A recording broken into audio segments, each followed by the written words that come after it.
So welcome. It is my name's Eric Talley. For those of you who don't know me, and it's just great to see all of you here. I have to say this is it's been a long 2 years, so it's nice to be at a live conference with live people. It is also a pleasure to moderate this panel with three esteemed and highly respected economists. And my joy in doing this, there's three reasons for it. First, it's just cool to moderate a panel with these three folks. I'm excited to hear what they have to say. And that's the second, is that they'll probably have interesting insights. So I'm going to warn the panelists that this is the law school, and therefore the burden of proof is going to be on you on that second point.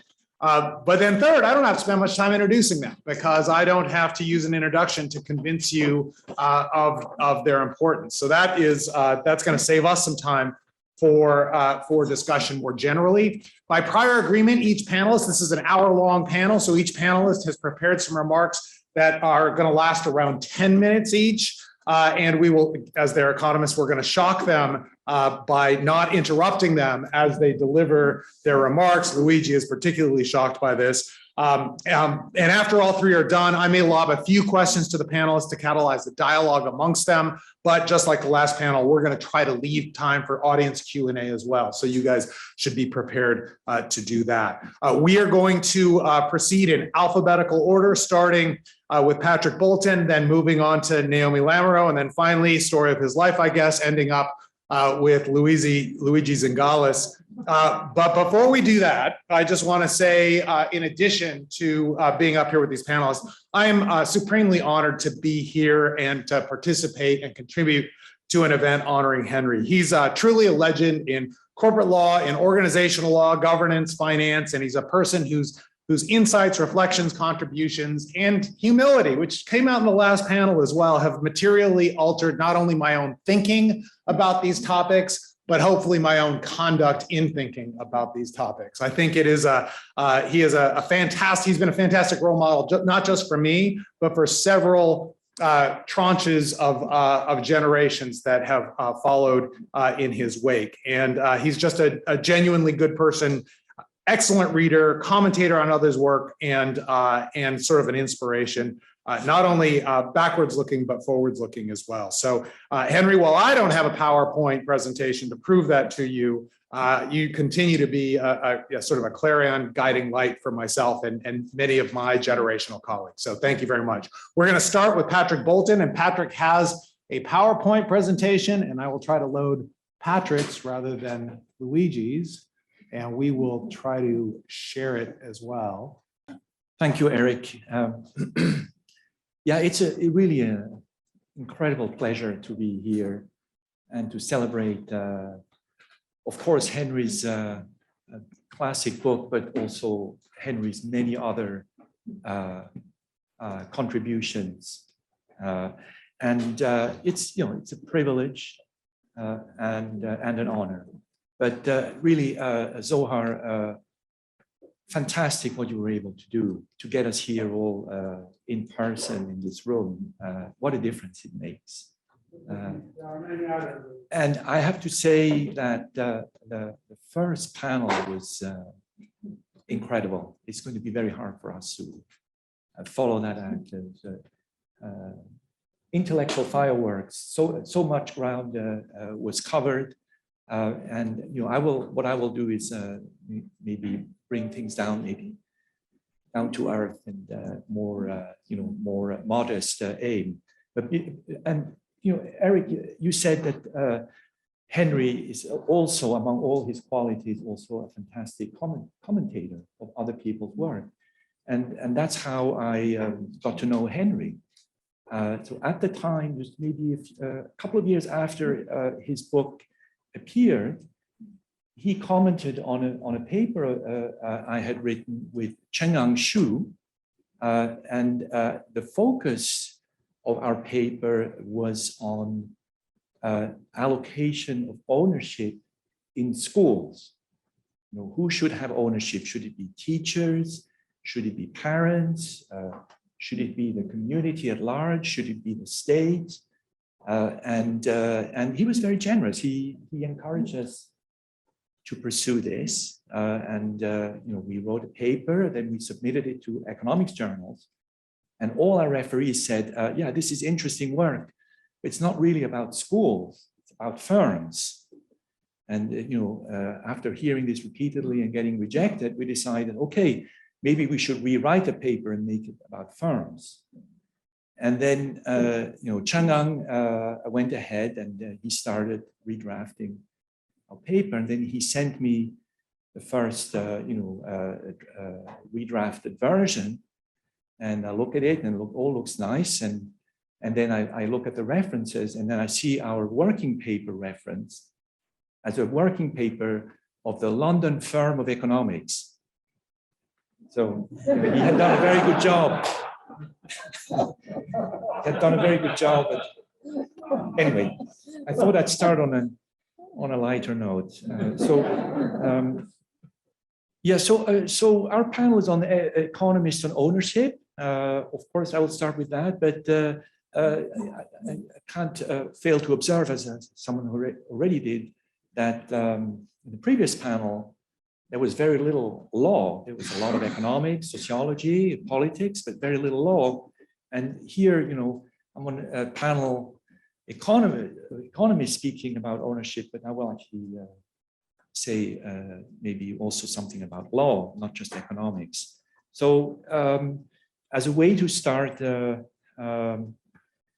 where economists stand on ownership, there's was an interesting comment made by Chuck Sable earlier about Ronald Coase. So I will start from a different article, Ronald Coase, and that's the article on public goods, externalities, and the Coase theorem.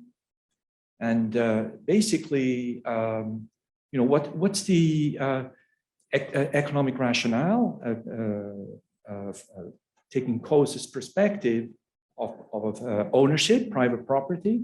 Well, it's a way of solving free rider problems in the provision of public goods, which, by the way, I think sheds an interesting light on other comments that were made about ownership of enterprise and whether firms are suited to address the climate crisis. So Coase theorem says that if private ownership rights are fully allocated, then private contracting, the market, will take care of everything else, and we will get an efficient outcome. So that's one starting point. And then later we had the idea that was first formulated by Alchin and Demsetz, and later Jensen and Meckling, that ownership is really its property rights of cash flows. It's a residual, the right to residual cash flows. And that the owners of firms, there's a very shareholder-based view of the firm. The owners of the firm are just the residual claimants of free cash flows. And then we had the work of Grossman and Hart, where the emphasis is on ownership as residual rights of control. So where I would like to add a legal question to these economic perspectives is to ask, is ownership a contractual or a property right? One reading of Grossman Hart is that it's just a contractual right, that the residual rights of control can be contractually granted to one or a subset of the parties of the contract. The key economic question then becomes one of how do you optimally allocate control, not how do you define or how do you optimally allocate property rights, not how you define them. Now, the legal writing on property rights, however, emphasizes the idea that it's really property rights are shaped by law, not by contract, because they are rights against third parties. And here, the two important articles were one by Merrill and Smith, highlighting the idea of numerous clauses, that there's a fixed finite type of property rights as defined by law. And Henry's, so now I'm going beyond the ownership of enterprise and referring to Henry's more recent work, and in particular his article with Crackman,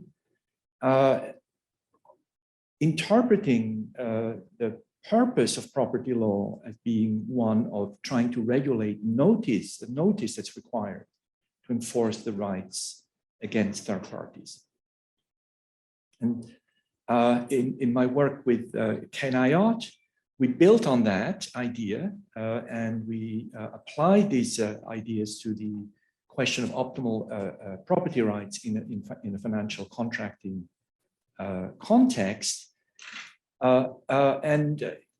So coming back to codes now, so we start our article by pointing out that you don't need property rights actually necessarily in a COSIN world if you can have comprehensive contracting. So think about the problem of overfishing in a lake. Who has ownership rights over or fishing rights, whatever. You don't need to define that. If you have a community of fishermen that live around the lake, they can basically come to an agreement not to overfish. But where property rights are needed is if other fishermen show up, third parties, and start to try and fish. That's where you have to be able to exert your rights against third parties. And when it comes to financial contracting, the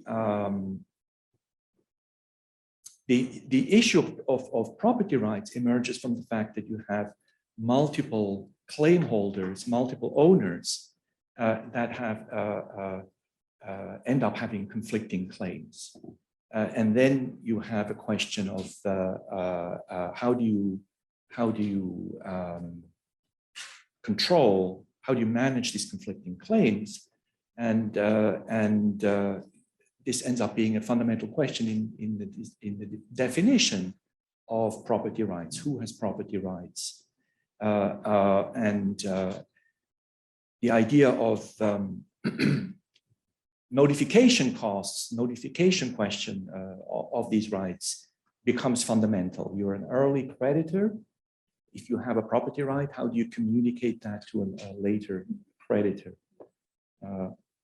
Anyway, so that's where combining fundamental legal ideas with basic economic concepts on ownership, you can get a step further.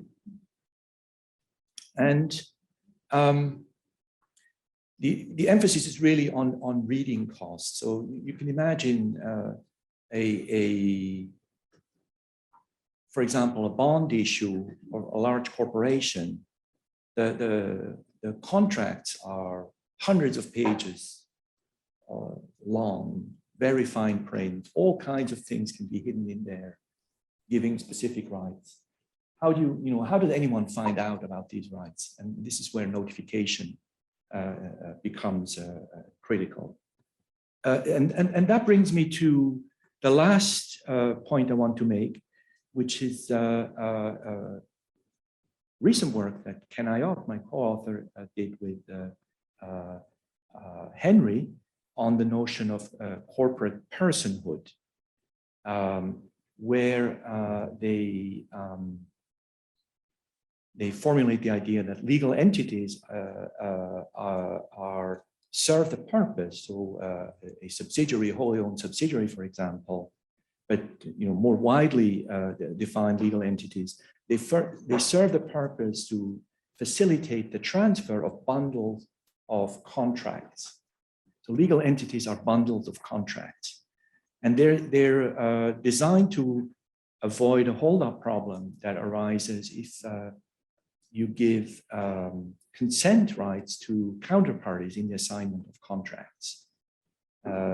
And to avoid that hold-on problem, you ideally would like to remove that consent, but then if you remove that consent, you expose counterparties to the risk of assignment risk. And that, therefore, the solution is bundled assignability. And so the basic function of legal entities is to bundle contracts so that they may be freely assigned. What's interesting about this perspective is that it leads to pretty naturally leads to a theory of limited liability, which is something I've been interested in from the beginning. When I started my PhD dissertation, I asked, why do we have limited liability? And the economists' answer to that has been, well, it's a form of insurance. It's insurance. It's you limit the liability. But you think about this for a few minutes, you realize, well, that doesn't hold water. There are many different ways of limiting liability. So why do we have LLCs? And this is really a major advance. So you will, once you start thinking in terms of bundles of contracts and the assignability problem, you are led in a direction of a theory of LLCs. And essentially, the theory, this recent contribution by Giuseppe Mattiacci, building on the work of Henry Hansmann. Essentially, you have, once you have bundles of contracts, when you remove the consent of counterparties, you have committed obligations, you are led to inevitably to the question of, well, how do you solve the problem of liquidity? If a counterparty wants to get their claims back, they can't, they no longer have control over it. So then you get to the idea of secondary market provided liquidity. And if you want to have optimal secondary market provided liquidity, you want limited liability, because that's a form of standardization that facilitates transferability of claims. Anyway, I hope I have been overrun my 10 minutes. No, that's great. Thanks so much, Patrick. I'm going to switch places with you and switch back the screen. Our next speaker is Naomi Lamoreaux, who is doing it the old school way, no slides. Go ahead, Naomi. So I feel like I'm here a little bit under false pretenses, because this is a panel that's sort of economist view. And while it's true that I've been in an economics department now for about a quarter of a century, I'm not really an economist. I'm really a historian. And so you'll see that my remarks are going to be inflected with history as much as with economics. But even under false pretenses, I'm really happy. I'm so pleased to be able to be on this panel. So happy to be here. Thank you. Celebrating my valued colleague, Henry Hansmann. And celebrating and remembering this truly remarkable book, which is remarkable for a number of reasons. But, as we've been saying, first and foremost, because it shakes up the idea that our view that business enterprises have to be investor owned. And instead, Henry examines a wide range, as you know, of different kinds of organizations, from business enterprises to cooperatives to clubs to nonprofits, and develops a parsimonious set of principles that explains why particular types of organizations are owned by particular sets of patrons. And I just love that terminology, which we haven't, I think, praised enough, because it allows for this, this broad generalization, which other words would not allow for. And as people have said, the book is an incredibly good read. It's well written, that's also already been said, but there's an incredible amount of fascinating detail about how things work in it.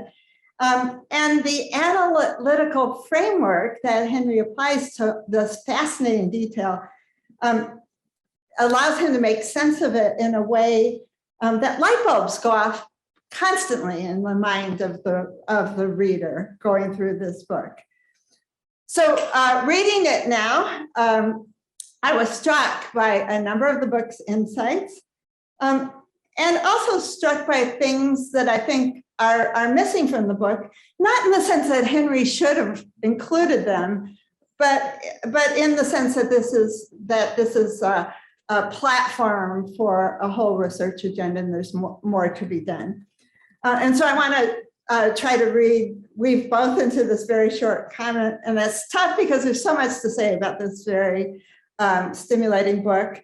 So my strategy is going to be to focus on one point and illustrate it by means of an example that's not in the book.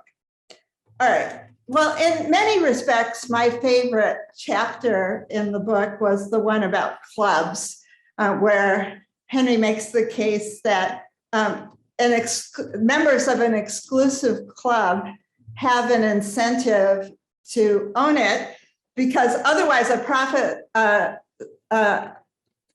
profit-seeking entrepreneur could earn monopoly rents by charging them for their own high status. I thought that was really incredible. And that chapter underscored for me one of the central points that Henry made in the book, and that he highlighted in the conclusion. And so let me just quote it for you. The basic function served by giving voting control over a firm to a group of the firm's patrons is not to provide a means for conveying the patrons' preferences to the firm's management, but rather to make it more difficult for the firm to exploit those patrons as a class. In short, the principal role of voting in firms is much as it is in democratic governments, to give the electorate some crude protection from gross opportunism on the part of those in power. It's a dark book. but there's more to it than that, of course. And there's much to admire in the book, but as I've tried to already suggest, but really this is a book about how to organize ownership, and how to how to organize ownership in well-defined enterprises of various sorts. And the question I want to raise for you is, echoing something that Chuck Sable said earlier, is do these principles work well for entrepreneurial enterprises? Do they help us understand the kinds of arrangements that would be conducive to innovation, to pushing out the economy's frontiers?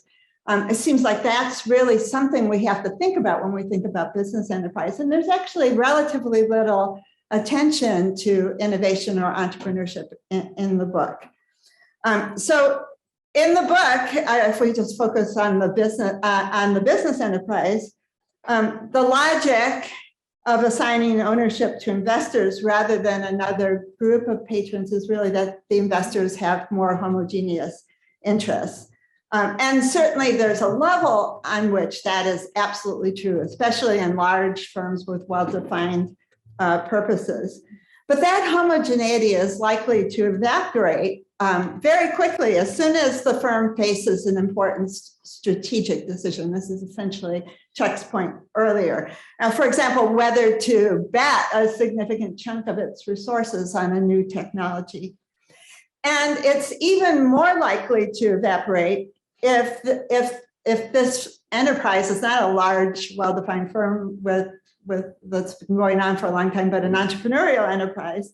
And one of the owners, one of the shareholders, is the entrepreneur who has the innovative ideas.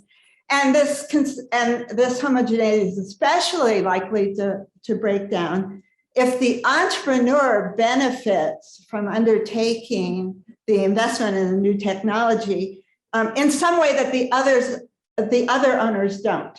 For example, because this person just gets a lot of utility from working out ideas and seeing them in practice. And so let me give you an example of some of the, this is a historical example, I'm a historian, of the consequences of this kind of evaporation of consensus. And that this is the example of Herbert Dow, who invented, and he's the founder, of course, the Dow Chemical Company. And in the late 19th century, he invented an electrolytic process to produce bromine, which was used for pharmaceutical purposes from brine, from water that has salts in it. And he formed a company called the Midland Chemical Company in 1892 with some businessmen, investors, and built a plant in Michigan and successfully developed this process.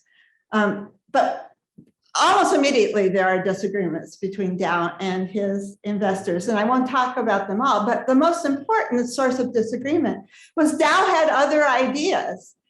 He thought that his processes could be used to extract other minerals from the brine, for example, manganese and chlorine, and he wanted to pursue them, but the other investors were happy with what the firm was doing. And they let him do some small scale experiments, but when one of them blew up the chlorine experimental facility, they said enough, and Dow had to leave the company. He still had an ownership stake, but he had to leave the company. Midland continued to produce bromine, but it did little R&D, and it paid out its profits in dividends to investors. In the meantime, Dow had to go off and look for other more sympathetic financiers, which he actually managed to do. He formed a new company called the Dow Process Company and succeeded in developing those ideas that he had wanted to develop. And when he did, then this company was reorganized as the Dow Chemical Company. And that company was very successful. And then he goes back and he buys out the investors in Midland who had been opposed to his innovation, and he acquires the company. And now he's controlling, and the other pro-innovative investors are running this company. Well, so in this case, it's a happy ending, right? Dow was blocked. But he was able to go out and find new investors, and he was able to form a successful innovative enterprise.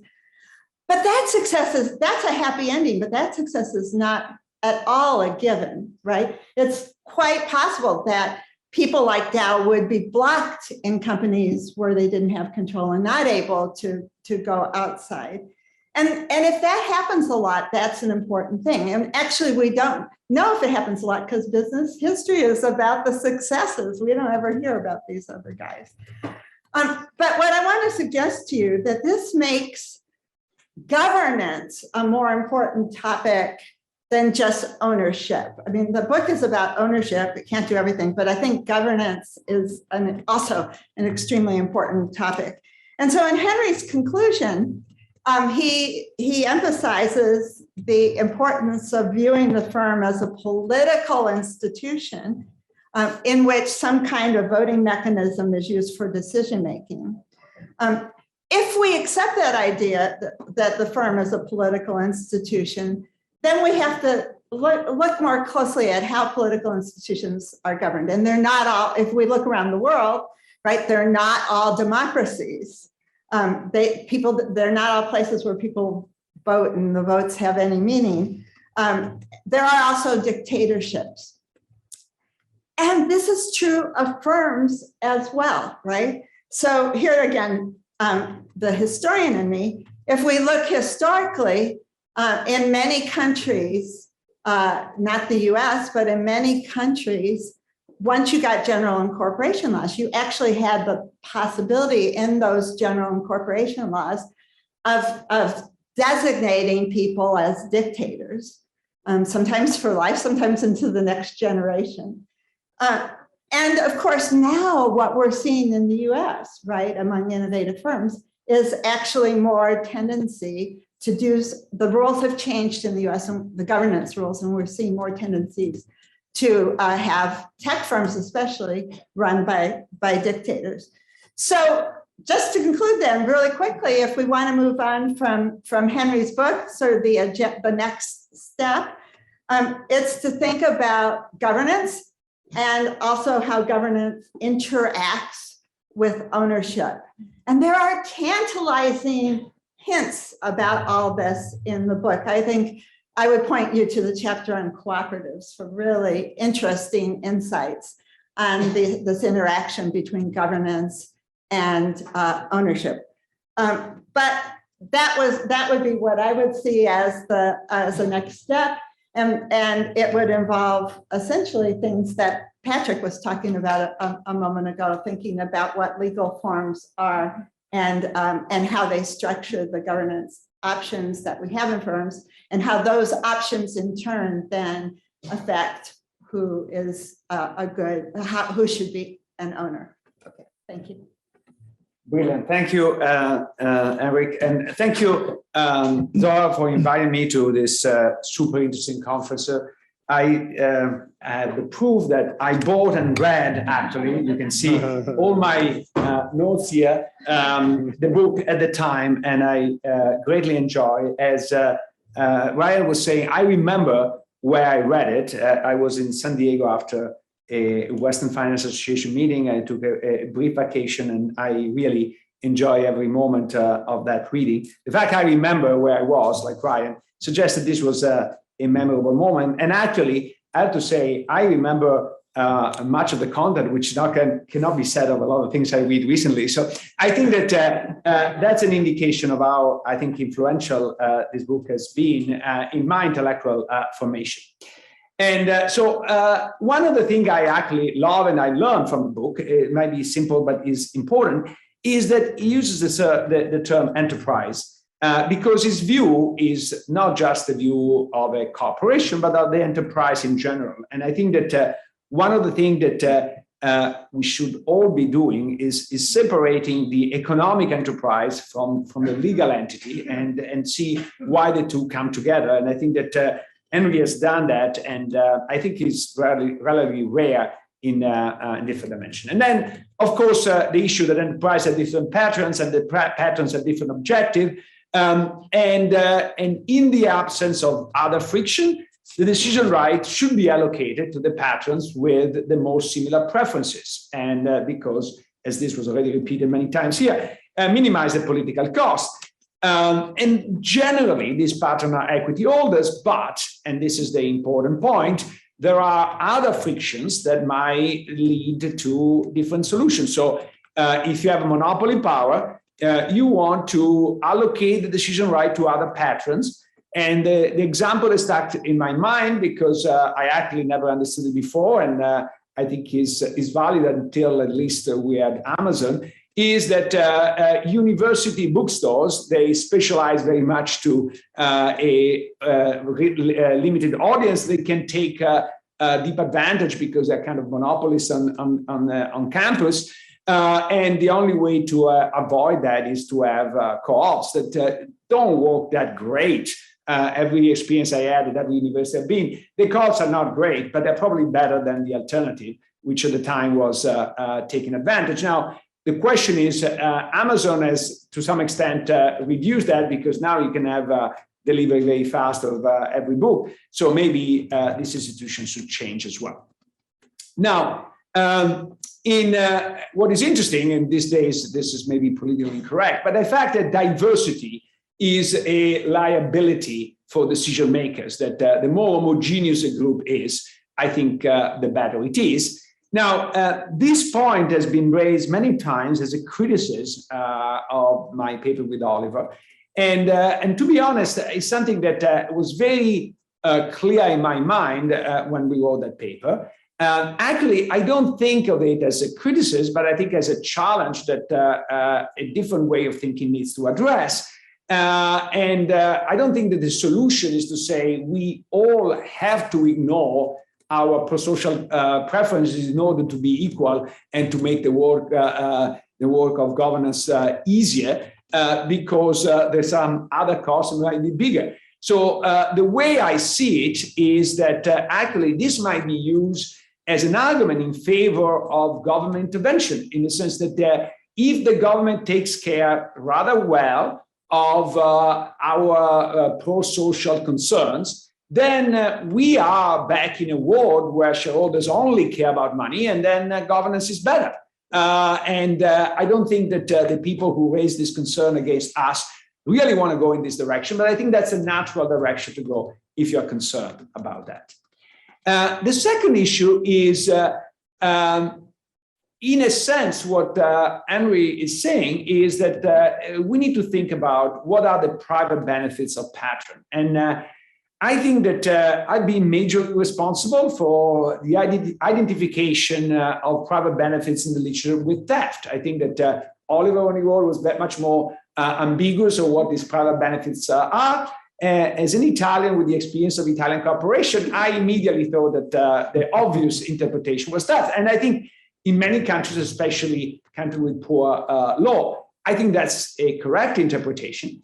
However, it's not the only interpretation, because think about the owner of a cooperative in a campus. Their private benefits is avoiding being exploited, and or in some other cases could be avoided of being poisoned by toxic substances.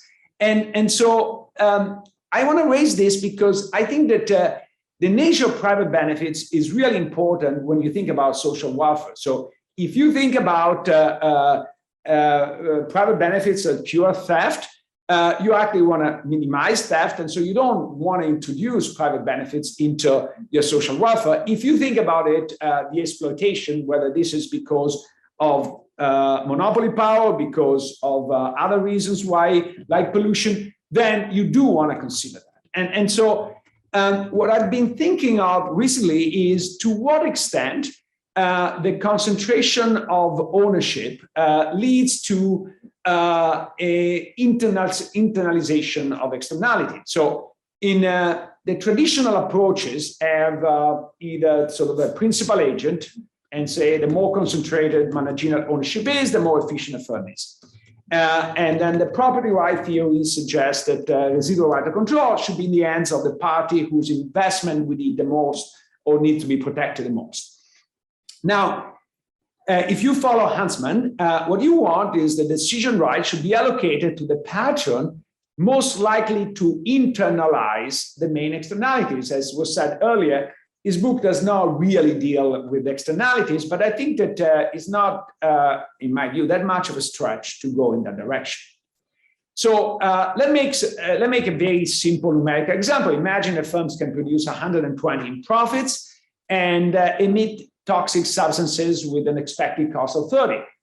Alternatively, it can pay 20 in abatement and not pollute. Now, it's clear that the social optimum is to abate because 100 is bigger than 90. However, it's also pretty obvious that if you are a shareholders value maximizing firm, you're going to pollute and make 120 and dump 30 in the environment. Now, the question is, will shareholders always choose to maximize profits? And the answer, in my view, depends very much on the concentration of pollution and concentration of ownership. So if pollution is very diffuse, think about CO2, then you really need socially responsible shareholders to lead to not to pollute. And this is what Oliver will discuss at lunch. So let me take a slightly different case in which pollution is very concentrated, just to fix ideas. As you know, the DuPont, now Chemours, dumped PFOA, which is a toxic substance, in the Ohio River, creating a lot of environmental and human damage. And this is quite concentrated. And the question is how the concentration of shareholders matter for the outcome. So if you are international investors in DuPont, probably, unless you're very socially concerned, you don't care because you don't see the pain and suffering. So far of sight, out of mind. If the shareholders are local, but very dispersed, they might care, but maybe unlikely to be influential. If shareholders are local and concentrated, then they're likely to care and to be influential and to change the outcome. And is not only because they themselves could be affected. In a sense, if I am probably the owner of DuPont and I live downstream of the Ohio River, I'm going to only drink bottled water because I know that the water supply is contaminated. So maybe I can get away by not being influenced directly. However, to the extent my children go to school with the children of other people that are affected, and I go to church and I see that people die of cancer, and then I start to internalize much more this externality than I would otherwise. Now, you say, oh, this is beautiful, but is this true? And I think there is more evidence built in this direction. So there is a recent paper that shows that, for example, public firms tend to pollute more than private firms. And it's not just the firm, because if you are a private firm but owned by a private equity firm, you pollute as much as a public firm. But if you are a private firm owned by a private person that lives in the neighborhood, you tend to pollute less, okay?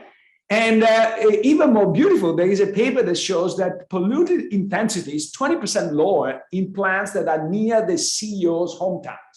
So you don't even live there, but because you have a relatives, friend, connection, you are going to reduce the pollution in the area where you grow up because you basically care.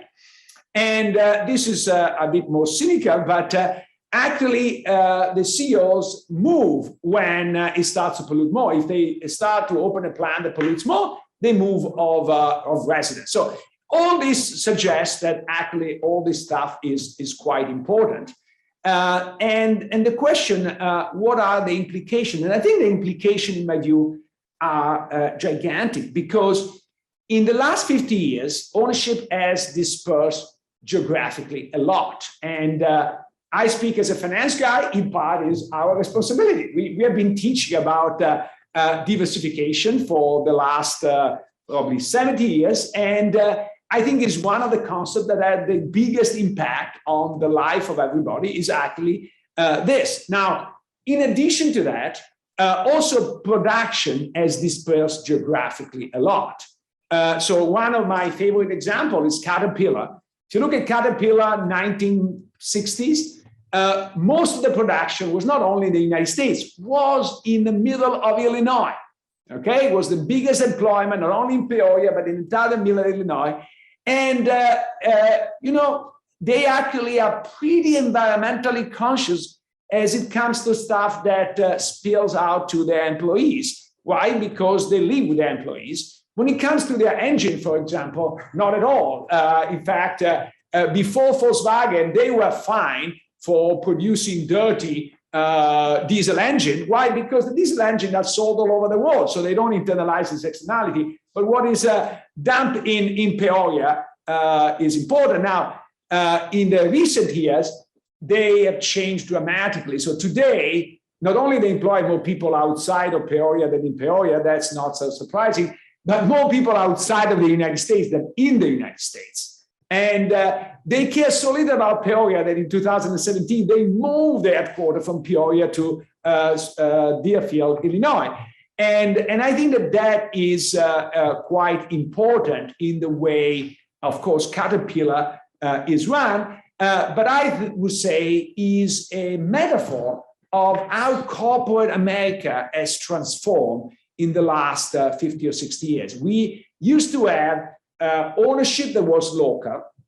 In fact, even in 1999, Cowell and Moskowitz showed that even mutual fund investors were buying more local firms. So ownership used to be much more local, much more concentrated, and as a result, was easier to internalize the externalities, at least the one produced locally. And now ownership has become very diffuse, and production has become very diffuse. And so the internalization of externality has really dropped dramatically. And I think that one of the reasons why there is this rise in the ESG movement, in my view, is precisely because this basic internalization was present before has disappeared, and then some people started to revolt and do something about it. Thank you. Okay, so I think what we should start with is to let the Hansmann himself give us any reflections that you might have on the panel, Henry, and then we can open up to a few audience questions. Well, the panel's, of course, some of my favorite people on this panel, and once again, I'm delighted to be here, and more delighted than I can possibly say. And I want to focus on Luigi's suggestion of raising the issue together with Oliver of shareholder preferences regarding externalities and other social ills. If we look at the track record of this, if we look at the track record of companies, shareholders internalizing their social harms, I don't think it's terribly encouraging. It used to be that companies provided some level of safety for their workers in the plants. Then along comes OSHA and does the job much better, the Occupational Safety and Health Act. You get some real regulations out there and some real enforcement and some real uniformity in it, and few people who escape from the enforcement. And we see the same thing in pensions. There was a lot of irresponsibility in pension management for many years, and the federal government came in and displaced the unions and the corporate management from managing the pension plans. And that was a good thing, I think. I suspect that we're going to see the same thing in environmental control. That is, that we're going to see that there are a few firms out there that are responsible and or whose shareholders mount a drive for disinvestment. And but disinvestment drives, I think, are generally not very powerful. And they work in South Africa miraculously, but that was against the government, through firms. And I just don't think that's much of a model I'm worried about climate change a lot myself. I don't want to think that whether or not we get the earth destroyed or just badly polluted is in the hands of shareholders. I don't want it there. I want the government to sit on these people and make them clean up. And I think that's the way we're going to do it. So I've said enough. There's the counter thesis on the floor. So let me put that to the panel. I'll just amplify it by one other thought, and just to have you reflect against Henry's thoughts, which seem, on some level they have to be right, but then juxtapose this to the current world that we're in which we are seeing even more scrutiny put on size of companies. Right, the FTC has been already signaling that it's going to sort of start cracking down much harder than it has, not necessarily based on the standard, traditional IO approach to thinking about consumer welfare, but something else. That might even sharpen the concern that Henry has, right? To the extent that a large company is just more likely to be able to internalize at least some of the externalities. So, I mean. Is this sort of a distant third or fourth best to the way we really would be wanting to tackle these? And I'll just leave it open to any of you. So we try to reply to Henry's comment, and then Oliver should feel free to contradict me or say whatever he thinks. But there's no way in which we, and I think that I use we, but Oliver feel free, think that government should not be in charge of these things. Quite the opposite. And it's almost a truism that when it comes to public goods like the environment, an optimal government policy is better than any privately organized thing, especially if you don't consider possible frictions. So I think that on the government side, so I think that we're not trying to get the government out of the picture, quite the contrary. However, two things. Number one, there are situations in which the government, particularly the government in the United States, given the current situation, cannot do anything about it. So take, for example, political contributions.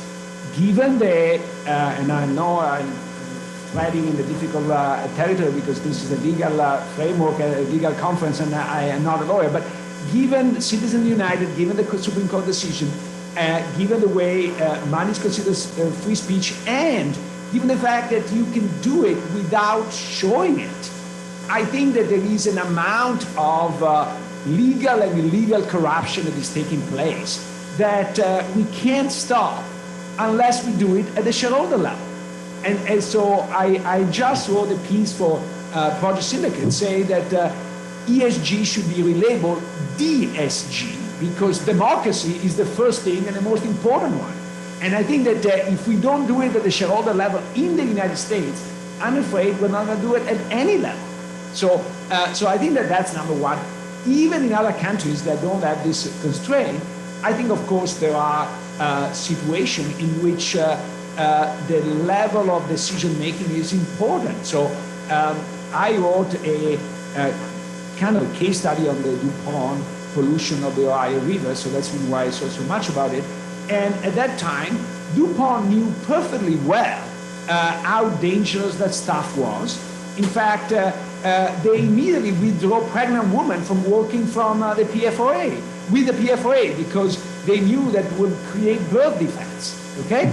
And what is interesting is the contrast between, the workers, I actually care about that because number one, I'm my workers, number two, I can see immediately, and so they withdrew them. But I don't care about the community at large because it takes time to figure it out. And so I dump, and there is a memo that came out at trial where they do kind of a cost-benefit analysis, and their answer is, we don't care, we continue. And at that time, the government had no idea even that the PFOA was a toxic substance by that time. And they had no idea how much they were dumping in the river. So I think that if we want to stop certain kind of pollution, I think we need to have a much more concerned shareholders and workers and community, because government regulation can only do as much. Patrick, Naomi, do you want to chime in on this? This has been the subject of debate for quite a few years now. How much is it the responsibility of business? How much is it the responsibility of government? So if we go and look at what happened in terms of global efforts to try and mitigate climate change, the really watershed event was the Paris Agreement of 2015. And when you look at what happened before and what happened after, one major change was that before Paris, there was no notion that corporations had to be involved, that the business sector had to be involved, that the financial sector had to be involved. It was all a matter for governments, for intergovernmental agreements, agreements across countries. That was the Kyoto Protocol.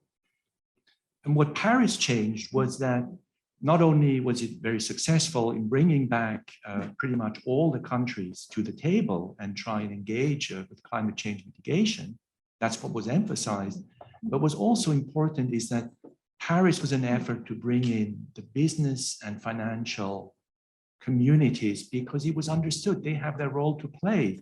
And so I mean, the way I would like to put it is that what a lot of people understood was that you don't do climate change mitigation against business and against consumers. You do it with business and with consumers, and that's really critical. So it's not should business do it or government do it. It's everybody should be involved, and the purpose of bringing in business is that you want to use business as a leverage for government policy, for achieving what you want more efficiently. and mitigate climate change. And that's basically the new normal. That's how COP26 is conceived. That's why you have all the major financial institutions participating in COP26. That's where a lot of the new initiatives are going to be coming from, and that's what I expect. Things like, for example, requiring a mandatory disclosure of carbon emissions will be one of the major outcomes of COP26. So that's where we're headed. So I don't think we should think, is it business? Is it government? What's each responsibility? It's both. It's government can only achieve what it wants to do, if it will ever achieve it. I think I have my doubts about that. But government can only achieve serious climate change mitigation with business, not against business. I think that's the important. Point. And Naomi, what's your take on this? Certainly 20th century history is replete with examples of this type of complementarity. How do you get this?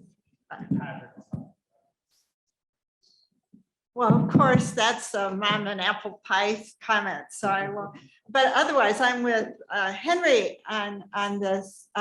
Luigi's talking about capture, and who is capturing the government? Well, the same the same companies that you're relying on to do the right thing in the interests of shareholders. So it's not an either or, but it seems to me that government is that in the political arena, there are lots of interest groups raising money and pushing for policies. It's not a simple capture story. And it seems that there's more activism in favor of doing something about climate change in the larger political arena than there is within corporations. And so I think the hopes are more, I mean, hopes everywhere, but the hopes are more for something on the government side than I wouldn't. I'm with Henry. I wouldn't count on shareholders.